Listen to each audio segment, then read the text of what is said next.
Hey, thanks for joining me. This is Mycrodex, where Fungimon are Pokemon, and today is a really interesting episode because we have been cultivating a lot of beetles and larvae and stuff recently, but we are returning back to fungi once more, and back into the kitchen once more. Not quite in this episode, but we are doing the prep to start cooking with koji and doing experiments with koji. Definitely want to give a shout out to Wumbo Genetics over on Instagram. He is the one that gave me both white and black koji. Very interesting species and two edible types of mold. So we're going to be eating mold and using them to ferment different food, and even we're gonna do some agricultural applications as well. So very exciting. So we're essentially going to be cultivating what most people would consider contamination, but we're going to be playing with this stuff on purpose. So so this will be the prep for all of that. In my head, I thought, what better way to get back in the kitchen than to cultivate something on a petri dish and then figure out a way to expand it in the kitchen. So this is going to be very interesting.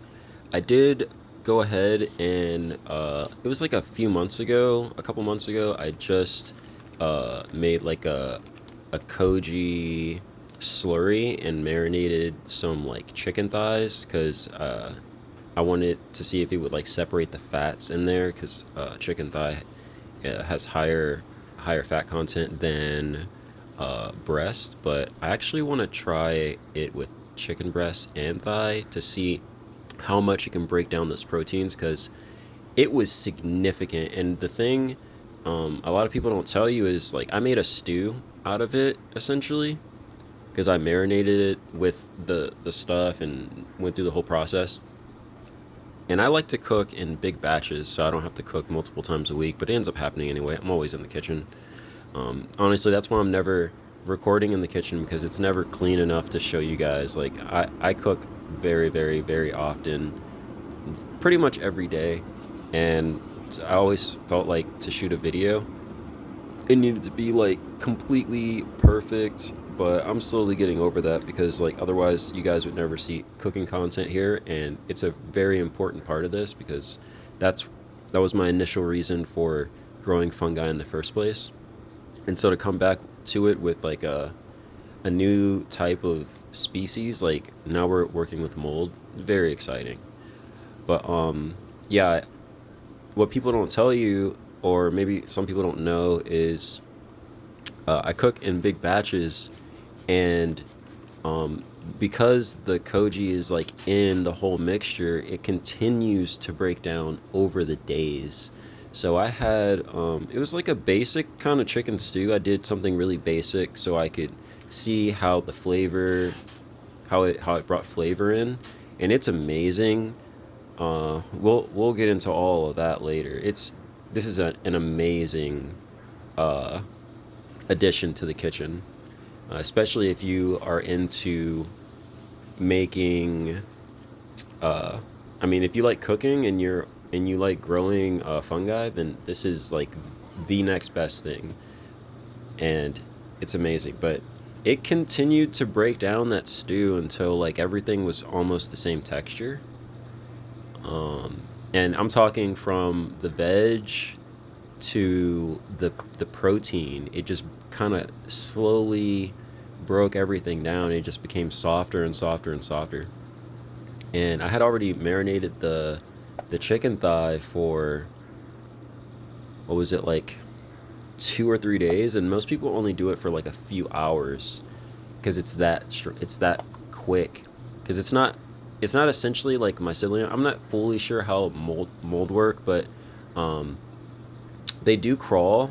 They have like a they germinate and take up the resources from where they land, the mold spores, but then they immediately generate mold spores. So mold and like the main difference, how I think about it, is mycelium.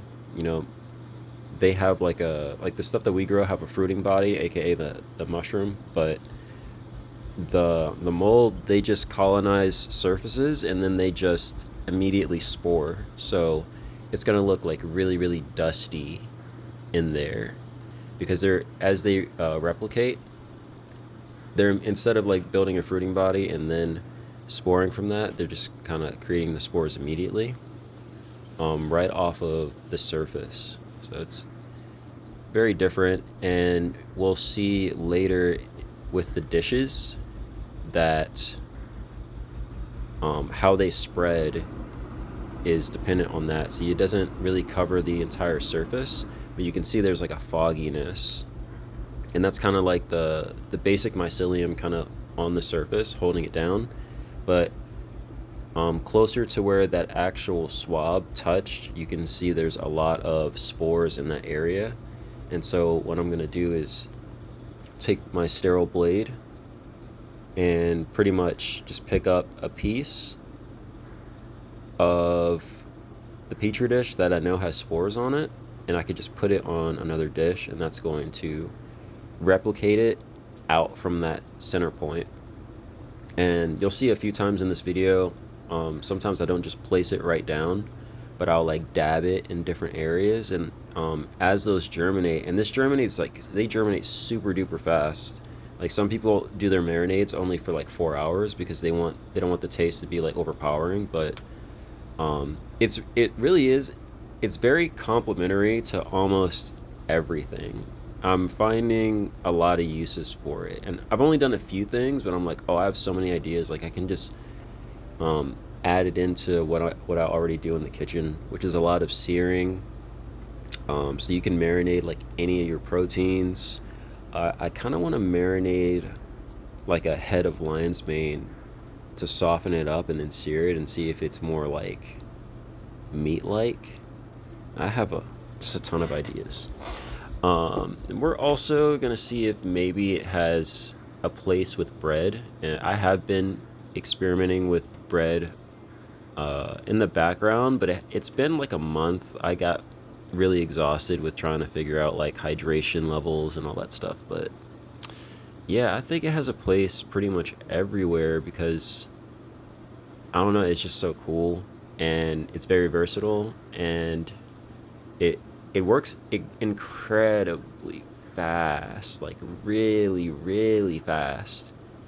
And you can also, once you grow this stuff out on a medium, you can freeze it because the spores can survive that. And then you can just keep it for a long, long time. And you can throw it in a blender with some like warm water, wake it up, and then you can use that sauce on something. So it's very, very cool species. Now, I mentioned earlier that these species are typically associated with contamination, or they have like a negative connotation, but that's mold can colonize surfaces a lot faster than mycelium because they establish themselves in a different way. So if you're trying to grow mycelium and some mold gets on your plate, then it's pretty much gonna like outcompete your mycelium in most cases, not every case, but you really just don't want anything else mingling with your monoculture, your single culture that you've worked hard to isolate from the environment. So, working with these, some people might be like, oh, isn't your other stuff going to contaminate? But all of my cups, like even these little ramekins, they're sealed off to the environment. They're just laying around all over the place. And it's not that they can't get contaminated, but with proper handling and, spraying, such as me, like spraying the cups with isopropyl alcohol before I open them, I can maintain sterility even though I'm growing mold. Because like anything you grow in a petri dish, it can be contained in there for the most part. Like at least with the stuff that I'm growing, I'm not, none of this stuff is dangerous. Like pretty much everything that I grow is edible. So the worst thing that could happen is one species gets into like another species, but that's why we have backups too. So it's not really an issue. But I hope everyone that grows mycelium or fungi or fruiting bodies, I hope that they give this a try if they can get their hands on it, because it's just so interesting to grow the competition. You can really get to understand them, and there was some really like eye-opening observations where I was like I knew, but to experience it, I was like, oh, like these guys are like really different. Like they have a completely different game plan. So I think we started with the that's the white koji there, and it looks green because the mycelium is is white, and when you typically see koji, it's white, but it spores a green spore. So um, when you see it on the plate, if it's not, it can look two different ways. So if it hasn't spored yet, it'll just kind of look white. But if it's been on the plate long enough, then it would have spored the most in the oldest area. So right where your cotton swab touched the petri dish for the first time, that spot will likely have the most spores because it's had the most time to develop.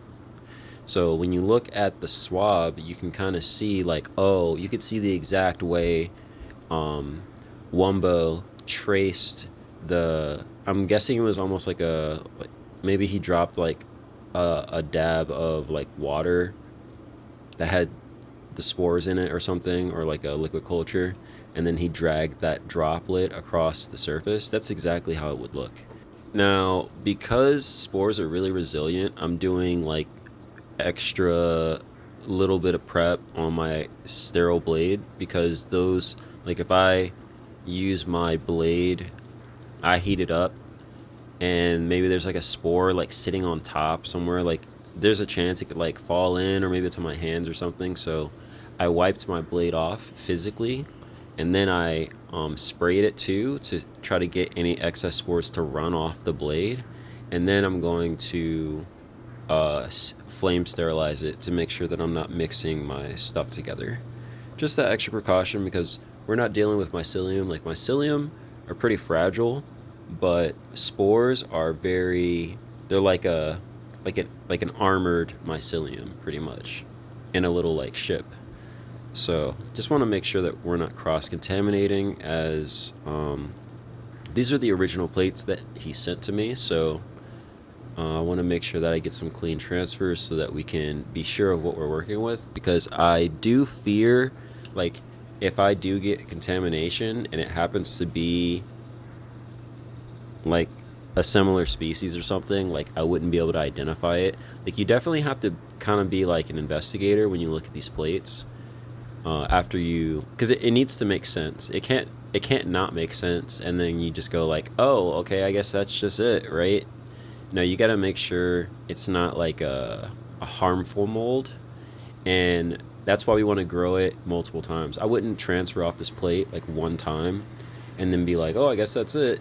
I take like 3 to 5 so I can see like variation in colors, and this one, like both of these have some pretty weird colors. The white koji has like white all the way to like a dark green. Like if the spores are really stacked on top of each other, that lush like forest green turns like it turns pretty dark. And you can see here, like this is the black koji, and it kind of looks like pin mold, right? You can see the fluffy mycelium at the bottom, but you see those original inoculation points, and it happens, it seems like it's like right on the corners where like the most of the liquid would maybe like build up from turning the corner. There's the most activity there, and you can see all those spores are kind of like stacked there. So every plate definitely tells a story if you look at it close enough, and that's how I typically decide like where I'm gonna pull from. I want the spot with, well, depending on what I'm going for. When you're working with mycelium, each like strand of like the mycelium, as if you were like breaking down a piece of rope, each little strand is kind of like a different lineage, so to say, unless it's a monoculture. If you're doing like a spore syringe or something and you germinate it, like you're kind of like cherry picking like what genetics you want. On this plate, each one of those spores is a different is a different has a different genetic code. It's an offspring. So each spore is an offspring, but that fluffy stuff at the bottom where it's like crawling, that's coming from a germinated spore. So that is like one thing. But because there's so many of them, there's a lot of them mixed up, and that's why it's very kind of standing off the plate because they're intertwining and fighting for resources on a limited surface area. So it's super cool to see that, and it doesn't make too much sense unless you watch it from beginning to end. In the end, it looks a little chaotic. You can do some investigative work to figure it out if you want, but for the most part, you pretty much want to take samples from the places that make the most sense to you.